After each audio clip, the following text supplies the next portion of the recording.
The boy with quiet eye stare smelled like chalk and sweat. It was the first day of the National Mathematics Seminar in Delhi, and young Sundar sat quietly in the back row of a crowded auditorium, clutching a thin notebook. Rows of elite professors, with gray hair and expensive suits filled the front seats, their voices humming like angry bees as they discussed equations too complex for most to follow. The professor at the podium, a tall man with sharp glasses, struck the microphone. With his knuckles, "Good morning," he said, without looking at the audience. "Let us begin by discussing the nature of impossibility. There are problems in mathematics that no mind has solved. Today we shall see how many of you even understand them." Students shifted uncomfortably in their chairs. Sundar did not. He simply stared down at his notebook, tracing numbers on the page, his quiet eyes shining faintly. Nobody noticed him. They rarely did. "We begin," the professor announced, "with the Hilbert conjecture. Who here believes they can approach it?" His question floated through the room like a storm cloud.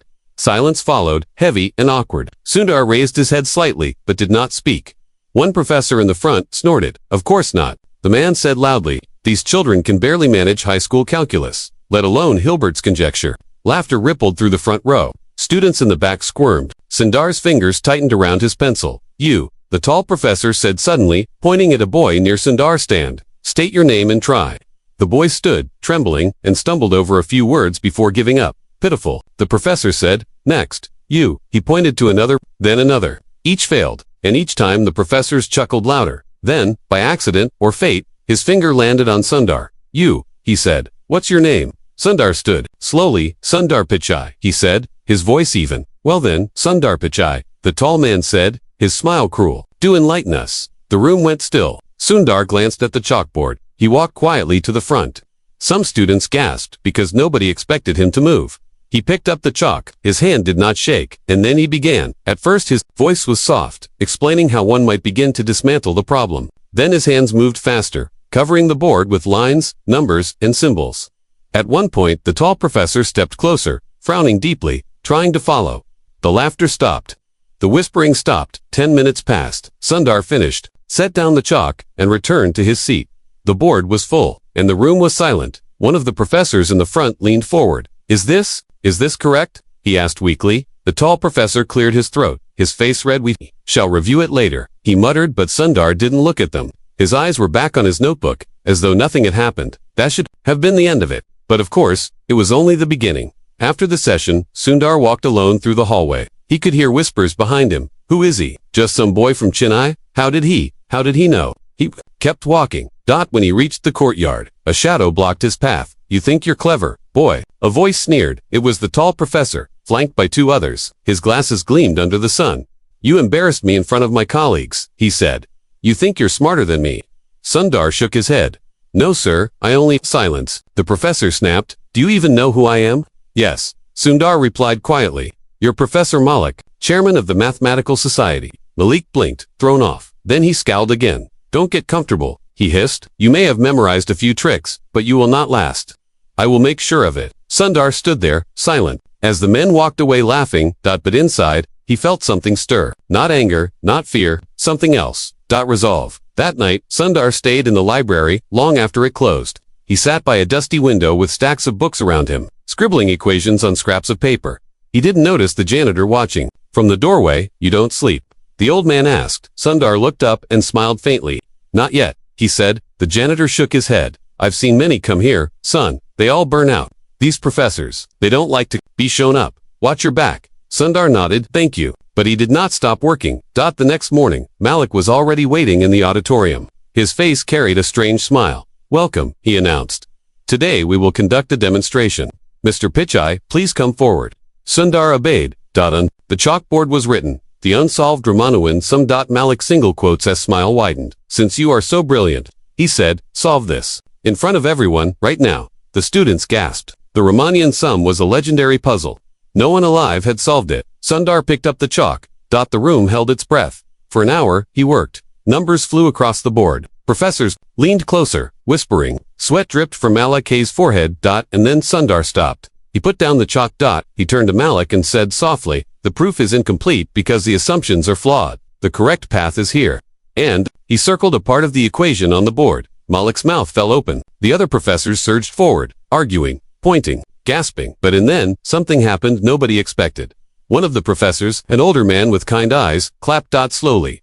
Others joined. Soon, the whole room was applauding. Malik stood frozen, his face pale, and Sundar simply bowed his head and returned to his seat. But that night, as Sundar walked home, he felt a presence behind him. He turned a corner and found Malik waiting. "You think you've won?" Malik whispered, his voice cold. "You have no idea what you've started." Sundar said nothing. Malik stepped closer. "You will regret this," he hissed. "I promise you that." And then he vanished into the shadows. That night, Sundar couldn't sleep. He stared at the ceiling, hearing Malik's words echo in his mind. But another sound grew louder, the memory of applause, the sound of respect. He closed his eyes and decided he would not stop, even if it meant facing every shadow in his path. The next day, a letter arrived for him, sealed with the university's crest. He opened it slowly. Inside were just 3 words: "Meet us tonight." No signature. His hands tightened around the paper. He didn't know who this meant, but he knew this was no invitation. It was a challenge. As the sun set over Delhi, Sundar stood at the edge of the university garden, waiting. A cold wind blew through the trees. Then footsteps, and out of the darkness, 5 figures emerged. Malik among them. And the one in the center stepped forward, her face hidden under a scarf. She raised her head, and Sundar froze. Because he knew her, the one person he never expected to see again. And she was smiling. "Hello, Sundar," she said. "It's been a long time." The ghost from yesterday's wind in the garden carried the faint scent of jasmine and dust. Yet the air between them felt heavy, like a storm waiting to break. Sundar stood frozen under the dim, yellow lamps, his fingers curling slightly at his sides, his heart beating louder than he wanted. Before him, the 5 figures stood like sentinels in the half-dark, their faces shadowed by scarves in silence. But it was the woman in the center who held his gaze, her scarf slipping just enough for him to see her eyes. They were the same eyes he had once trusted, the same eyes he had tried to forget. She took a deliberate step closer, her heels crunching on the gravel. Behind her, Malik's mouth curled into a cruel little smirk, but she didn't look at him. She looked only at Sundar, and when she finally spoke, her voice was softer than the wind, but somehow cut through him. "You've grown," she said, her tone unreadable. Sundar swallowed, his throat dry, and forced himself to answer. "And you haven't changed." She tilted her head slightly, and for a fraction of a second, he thought he saw something, pain, maybe, or regret, flicker across her face. But it vanished, replaced by a professional calm. "You shouldn't have come here," she murmured. Sundar took a slow breath and straightened his shoulders. "Your letter said otherwise." Behind her, one of the other men chuckled low in his chest. Malik folded his arms and stepped forward. "Enough with this reunion," he sneered. "He's not here to catch up. He's here because he embarrassed the society. He's here to be reminded of his place." Sundar's jaw tightened. The woman raised her hand slightly, and Malik fell silent. She took another step closer, close enough now that he could see her clearly. Her name was Mira. Mira Raghavan, the girl from his village, the girl who had once helped him learn the beauty of numbers when they were both just children sitting on a dusty temple floor, scribbling sums in the dirt. The girl who had left without a word. "You've been making quite a scene," she said softly, "solving problems no one else dares to touch, humiliating senior scholars, and now you've attracted attention." Sundar narrowed his eyes. "If doing the work is a crime," he replied evenly, "then I accept the punishment." Malik barked a laugh, arrogant as ever. Mira's gaze didn't waver.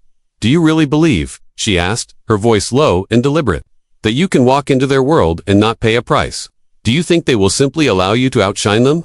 You've already been marked, Sundar, and yet you keep walking forward as if nothing can touch you." Sundar stood silent for a moment. The cool wind tugged at his collar, and somewhere far away, the faint sound of a temple bell rang. He met her eyes and said quietly, "Because, if I stop now, everything we learned as children becomes meaningless. If I stop, then what was all that suffering for?" Her expression softened, but only for an instant. Then she turned and gestured to the others. "Follow me," she said. They led him through a side gate, past the manicured lawns and into a low building he hadn't noticed before. Its windows were darkened and its doors heavy with brass handles. Inside, the air smelled of old paper and faint mildew. And the walls were lined with ancient portraits of professors in stiff suits, their faces solemn and unkind. Mera pushed open another door, and Sundar found himself in a narrow chamber with a long oak table at its center. At least a dozen men and women sat waiting, their robes black, their expressions cold and curious. The air in the room seemed to press down on him. Malik took his place near the head of the table, while Mira remained standing behind Sundar, her presence quiet but unmistakable. An older man at the far end of the table leaned forward, his hands clasped together. His voice was deep and slow, carrying a strange weight. "Mr. Pichai," he began, "you have demonstrated unusual abilities in the past 2 days. Abilities that, frankly, we did not expect from someone of your background. Sundar met his gaze and stayed silent. You have embarrassed senior faculty. You have disrupted lectures, and worst of all, the man continued, his voice hardening, you have drawn the eyes of those outside this university. People who believe your antics mean something. Do you understand how dangerous that is? Sundar drew a breath, feeling the heat of a dozen stares on him. I only solved what you put in front of me, he said quietly. Is that so dangerous? The room murmured. Malik muttered something, under his breath, but the old man raised his hand to silence them. Tell me, the old man said, what drives you? Is it pride, revenge, or something else? Sundar thought of his mother's hands, calloused and cracked from years of labor. He thought of his father coming home late every night, his shirt soaked with sweat, his eyes hollow. He thought of Mira teaching him to multiply numbers in his head when they were too poor to afford even one proper slate. None of those, he said finally. Just hope. For a moment, no one moved. Then Malik scoffed. Hope won't save. You hear? The old man nodded slowly. That may be true, he said, but we shall see. He tapped a bell on the table, and another man brought in a stack of papers and set them down in front of Sundar. You will have until dawn, the old man announced. These are problems collected over decades. Puzzles, even the finest minds, have failed to solve. If you wish to prove your worth, solve them. If you fail, he let the words hang in the air. Malik finished them with a smirk. You disappear. Sundar sat down at the table as the others filed out, leaving him alone in the silent chamber. Only Mira lingered, standing in the doorway, her scarf pulled tighter around her shoulders. Why are you really here, Sundar? She asked quietly, looked up at her. Because the only way to change the world, he said softly, is to show them it can be changed. Her eyes glistened, just barely, before she turned and left him to his task. Hours passed. The night grew colder, and his breath fogged faintly in the still air. Page after page, he worked, his pencil scratching furiously. The problems were cruel, traps disguised as questions, labyrinths of logic and contradiction, but Sundar moved through them with quiet determination. Once he stopped to rest his head in his hands, and for a moment he saw his mother's face in his mind, whispering, don't stop now. You are almost there. When the first light of dawn slipped through the narrow window, Sundar set down his pencil at last. His hands trembled, and his eyes burned, but the stack of papers lay completed before him. The door creaked open, and Malik entered first, his face already twisted in a mocking smile. But when he saw the stack, his smile faltered. The old man came. In behind him, followed by Mira, she stood near the wall, her hands clasped tightly, her expression unreadable. Malik snatched the top sheet and began flipping through. Then another professor took the next, and another, until the room was filled with murmurs and the sound of shuffling papers. The old man set down the final sheet slowly and looked up. This, he began, his voice low and strange, is impossible. Malik's eyes darted around wildly. He must have cheated. No one could have, but the old man raised a hand, silencing him. You have done what none of us could, he said to some. You have solved them all. The words hung in the air, heavy and final. And then, quietly, the old man began to clap. One by one, the others joined in, until even Malik stood there, red-faced and furious, but unable to stop himself from applauding. Sat still, his chest rising and falling, and for the first time in many years, he allowed himself the smallest of smiles. But as the applause faded, Sundar felt Mira's gaze still fixed on him. Her face was pale now, and her hands trembled slightly as she reached into her coat pocket and drew out a single folded slip of paper. She walked to him slowly, set it on the table, and whispered so only he could hear. You've won this battle, but there's something you need to see, something bigger than you understand yet. He looked at her, his brow furrowing. What is it? He asked, but Mira only shook her head. Not here, she said softly. Tonight, by the old temple. And with that, she turned and walked out, her scarf trailing behind her like a shadow. Sundar unfolded the paper slowly and saw just 3 words, written in a hurried, desperate hand. They are watching. He stared at the paper for a long time, his mind churning. Who was watching, and why? Behind him, Malik's laughter cut through the silence. Enjoy your little victory, he sneered. You have no idea what you've stepped into.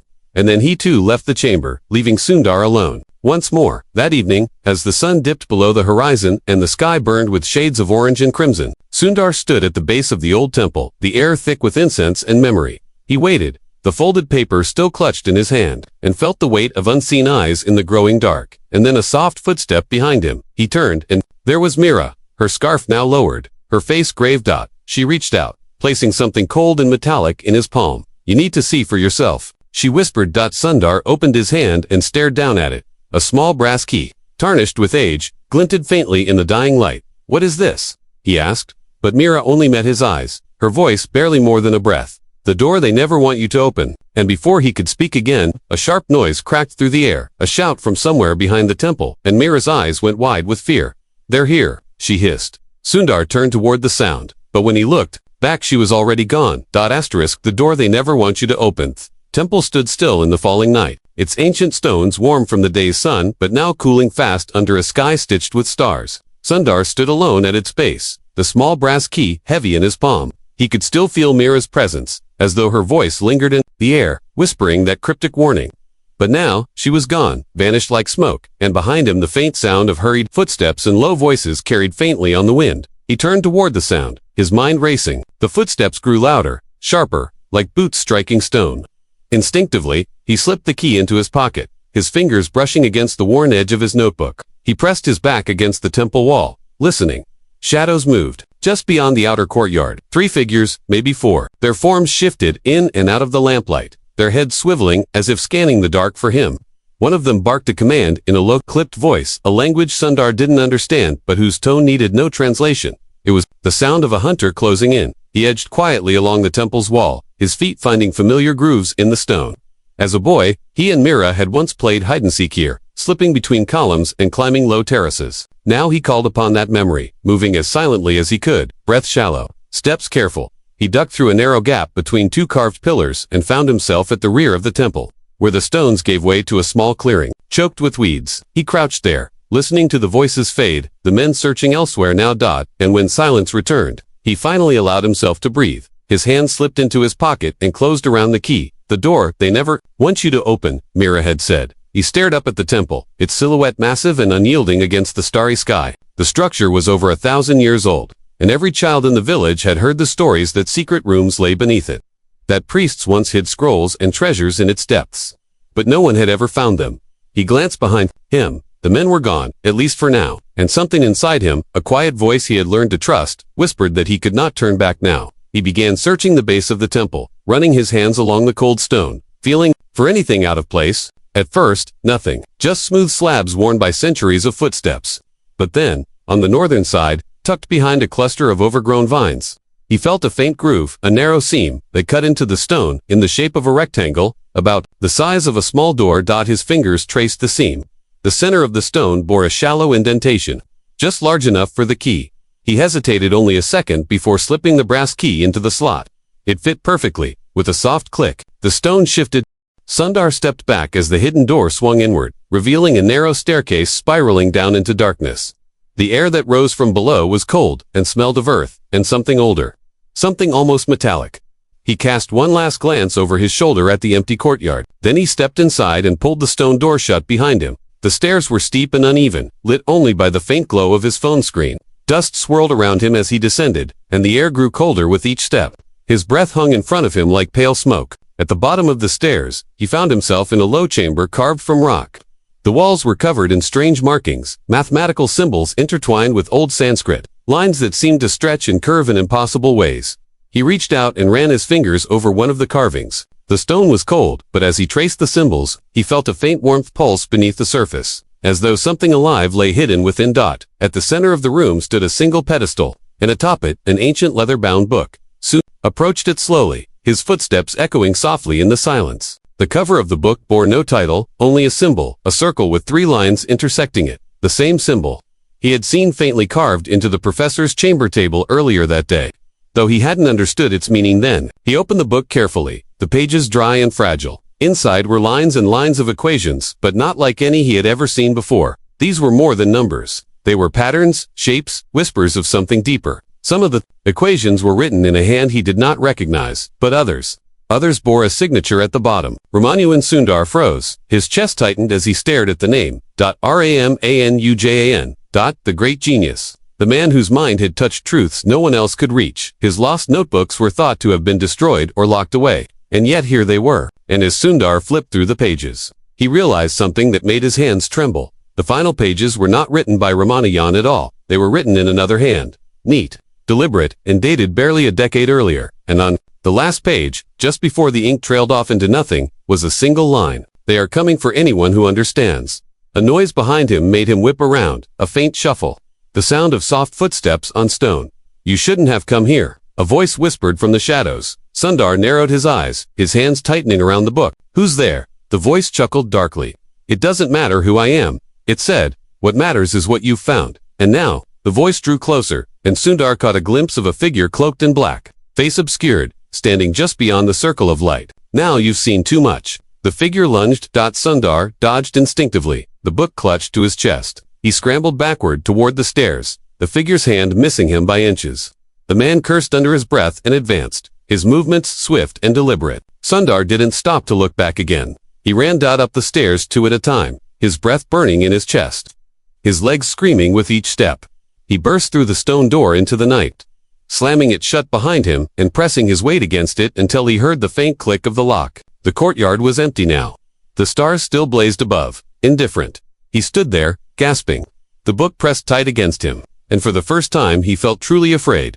When he finally staggered back to his small room, he found Mira waiting for him in the dark. She was seated at his desk, her scarf draped loosely around her neck, her eyes shadowed but watchful. You found it, she said simply. Sundar dropped the book onto the table and collapsed into the chair opposite her. What is this? He demanded, his voice low but sharp. Mira's eyes softened slightly, though her lips pressed into a thin line. It's everything, she said after a long silence. It's what they'd been hiding for decades. Proofs and patterns, Ramonian discovered, and others continued, equations that point to something beyond what we understand. Then why hide it? Sundar asked, his voice rising. Why bury it? Mira looked away for a moment, as though gathering her words. Because it leads to something powerful, she said finally. Too powerful. They think if the wrong person unlocks it, the consequences will be catastrophic. So they guard it. They hunt anyone who gets too close. Sundar stared at her, his mind reeling. And you? He asked quietly. Are you one of them? Her gaze flickered, and for the first time he saw the faint glimmer of tears in her eyes. I was, she whispered, until I realized what they were doing. I've been trying to stop them ever since. She reached into her coat and pulled out a folded sheet of paper. She slid it across the table to him. You'll need this, she said. Sundar unfolded it, a map, lines and symbols, familiar yet strange, and at the center, a mark shaped like the same circle and 3 lines from the book's cover. What is this? He asked. The next door, she said softly. And the last one. He looked up at her, his breath uneven. Why me? He asked. Why not someone else? Mira's expression grew distant, her eyes fixed on something far beyond him. Because, she said, her voice barely more than a whisper. You're the only one who can open it. And before he could respond, a loud crash shattered the stillness. The door to his room exploded inward. Splinters flying. Figures in black poured in, shouting, their faces hidden, their arms outstretched. Mera sprang to her feet, grabbing his arm. Go, she hissed. Now, but before he could move, a hand seized his shoulder, yanking him backward into the dark. The last thing he saw was Mira's face, her eyes wide with fear, her mouth forming a single desperate word. Run. The map of impossible lines grip on his shoulder was iron, fingers digging into his flesh through his thin shirt, yanking him off his feet. Sundar stumbled backward, the air knocked from his lungs as he crashed against the cold stone wall. The book slid from his chest to the floor with a soft thud. Voices shouted in the dark, boots scuffing against the ground. He tried to wrench himself free, but the man holding him, tall, hooded, faceless in the dim light, only tightened his grip and hissed into his ear. Don't fight. They'll hear. Sundar froze, confused, his chest heaving, his mind clawing for clarity. The man's tone wasn't like the others who had come for him. There was no malice in it, only urgency, and something else he couldn't yet name. Before Sundar could speak, the stranger released him and pushed him hard toward a narrow gap between 2 bookshelves. Go now, the man said in a low voice. Take the map. Trust no one, not even her. Sundar's eyes shot toward the desk, where the folded map lay beside the fallen book. Instinct screamed at him to grab it. So he did, snatching the map and the book in one motion, and then running through the narrow passage. He didn't look back. The passage was barely wider than his shoulders, the walls pressing in, the air thick and damp. Somewhere behind him he could hear chaos, boots stomping, wood splintering, voices shouting, commands. But with every step, the noise grew fainter until it was swallowed entirely by the silence of the passageway. He ran blindly, one hand brushing the wall to steady himself, the other clutching the book and map to his chest. The air here was different, colder, carrying a faint metallic scent like old coins and stone. The floor dipped downward in places, then rose steeply again, until the narrow walls finally opened into another chamber. He stopped there, gasping, and took in his The chamber was vast, carved entirely of black stone, streaked with veins of silver that shimmered faintly in the dark. Hundreds of symbols covered the walls, glowing faintly. Some he recognized from the book, but others seemed to shift as he looked at them, as though they were alive. At the far end stood a door. Not a stone slab this time, but a massive iron door etched with the same circle and 3-line symbol. and in its center was a round depression, just big enough to fit something. He stepped closer, his breath loud in the silence. The map in his hand fluttered, as though moved by a breeze that didn't exist. Carefully, he unfolded it again, laying it across the cold floor and flattening it with his palm. The map was no ordinary map. At first glance, it was a maze of numbers and lines that made no sense. But as he stared longer, the patterns began to emerge. Equations woven into the pathways. Coordinates that resolved into shapes. The shapes into instructions. The ink shimmered faintly, and the longer he looked, the more certain he became that the map was moving, changing, guiding him somewhere. His eyes landed on a small marking near the bottom, a tiny circle with 3 lines slashing through it. Beside it were 2 words, scrawled and hurried. Handwriting, the vault, . He looked up at the iron door and felt something strange stir in his chest, a faint hum, as though the air itself recognized him. But before he could move closer, a sound behind him made him spin around. A figure stood at the edge of the chamber, and this time it was unmistakably Mira. Her scarf was gone, her hair loose, her chest rising and falling fast as though she had run a long way to find him. But her eyes were not the same as before. They held something colder now. "You weren't supposed to come this far," she said quietly, her voice carrying easily across the chamber. Sundar stared at her, confused, angry, afraid. "You told me to," he shot back. "You gave me the map." She walked closer, her footsteps slow and deliberate, her gaze never leaving his. "I gave you the map so they could catch you. You weren't meant to open the door. You were meant to lead them here. To prove the path still worked." His blood ran cold. "You used me?" he asked, his voice breaking. Her jaw tightened. But she didn't deny it. "There are things you don't understand," she said, "things none of us really understand. The vault was never meant to be opened. It was sealed for a reason." But Sundar shook his head, backing toward the iron door. "Then why bring me here at all? Why not just leave it buried?" She stopped, her eyes narrowing. "Because you're the key," she said simply. "You're the only one who can open it. And once it's open, they'll finally have what they've been waiting for." Something clicked in his mind then. The professors, Malik, the secret meetings, the tests, the humiliation. It had all been to find him. To push him here. His stomach turned as he whispered, "And if I don't?" Her eyes hardened. "Then you die here," she said flatly, but chamber fell silent. Only the faint hum from the iron door filled the void between them. Sundar glanced at the map again, then at the book. Something in his chest, the same quiet voice that had carried him through every challenge, rose again, whispering that the truth mattered more than the fear. "Then let me see for myself," he murmured. He turned his back on her and stepped up to the iron door. The round depression in the center glowed faintly now, as though sensing his presence. He reached into his pocket and felt the brass key. Slowly, he slid it into the slot. For a long moment. Nothing happened. Then, with a deep groan that rattled through the chamber, the door began to move. The iron split down the middle. Gears, grinding, dust falling from the seams, and a brilliant light spilled out, so bright it hurt his eyes. He stumbled back, shielding his face, and then he heard her MEERA single quotes' voice, behind him, sharp and panicked. "Now no," she cried. "Don't go in." But it was too late. The door swung open fully, and Sundar felt something a pull, strong and strange, drawing him forward. Inside, the air shimmered. It was not another chamber, but something else entirely. A vast expanse of swirling light and shadow, numbers and patterns dancing through the air like living things. He stepped over the threshold, and at once the noise of the world behind him fell away, replaced by a silence so deep it seemed to press against his skin. He stood there, stunned, the book and map still clutched in his hands, his eyes wide as he tried to take it all in, because, here, inside the vault, everything made sense. The equations from the book floated around him, glowing and alive, connecting in ways that no blackboard could ever hold. Patterns that had eluded the world above now danced before him, inviting him to understand. And he realized this was no storage room, no hiding place.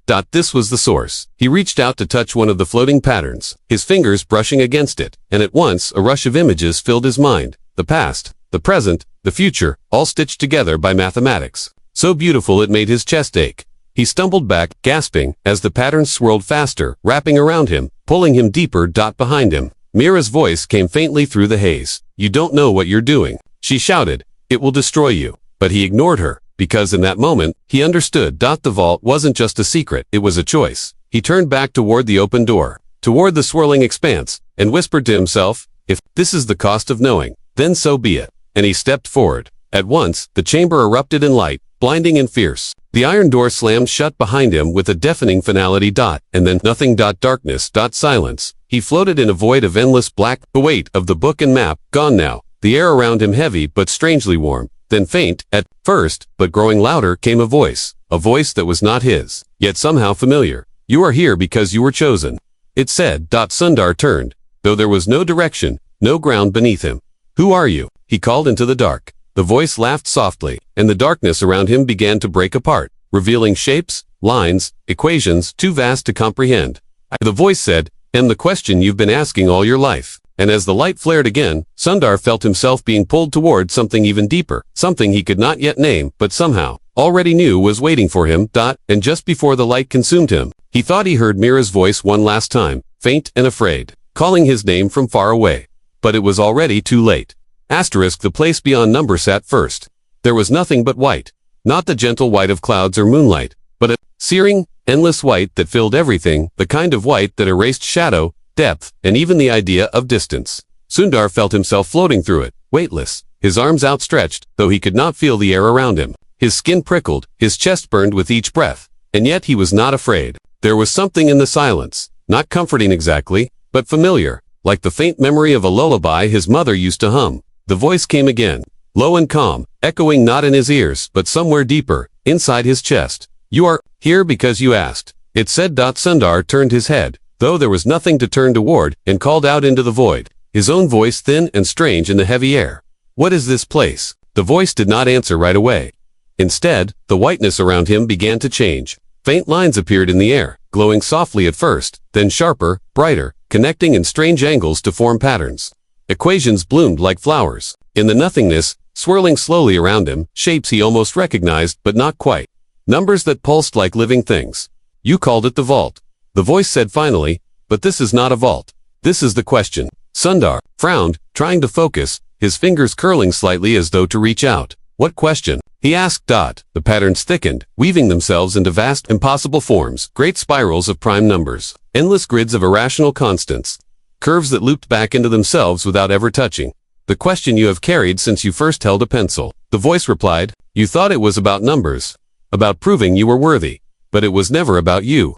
The pattern slowed, then began to break apart, collapsing gently into darkness. "Then what is it about?" Sundar whispered. The darkness deepened, until he felt himself standing on solid ground again. Stone stretched beneath him now, cool and rough, and the air smelled faintly of rain. In the distance, faint lights glimmered like dying stars. "It is about them," the voice said, and then he saw them. In the dim light ahead stood rows of figures. Not people exactly, but shadows shaped like people, each one taller than the next, their outlines blurred at the edges as though they were carved from smoke and memory. Hundreds of them, maybe thousands. They stood in silence, their heads slightly bowed, their hands clasped behind their backs. Sundar took a slow step forward, feeling the weight of their presence pressing against his ribs.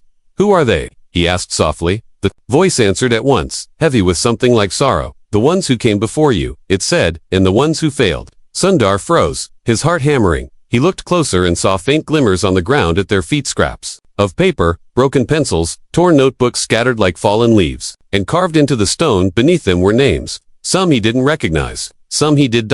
RAMANUJAN. Gauss. HYPATIA. Turing.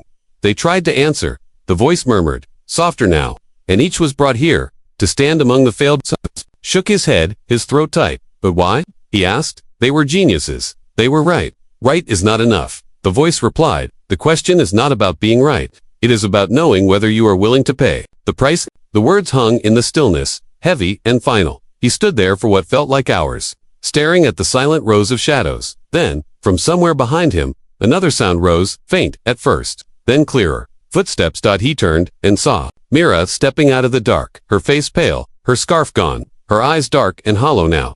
"You shouldn't have come here," she said, her voice barely more than a breath. "You told me to," he replied, though the words felt weak. She shook her head, her lips pressed into a thin, grim line. "I warned you," she said. "You didn't listen." She stopped a few steps away, her gaze darting to the rows of shadows. "Do you understand what this place is?" she asked softly. Sundar swallowed, feeling the weight of all those silent figures behind him. "It's where they bring us," he said, "when we come too close." "Not just close," she murmured. "Too far." She reached into her pocket and drew out the folded map, though he didn't remember giving it back to her, and held it out to him. "You still have a choice," she said. He stared at the map, then at her. "What happens if I open the final door?" he asked. Her hands trembled as she held the map closer. "You leave everything behind," she said. "You become the answer, and nothing else." Her words settled into his bones like cold water. "And if I don't?" he asked quietly. She looked away, her shoulders sagging slightly. "Then you join them," she said, her voice breaking as she gestured to the shadows. Just another failed question.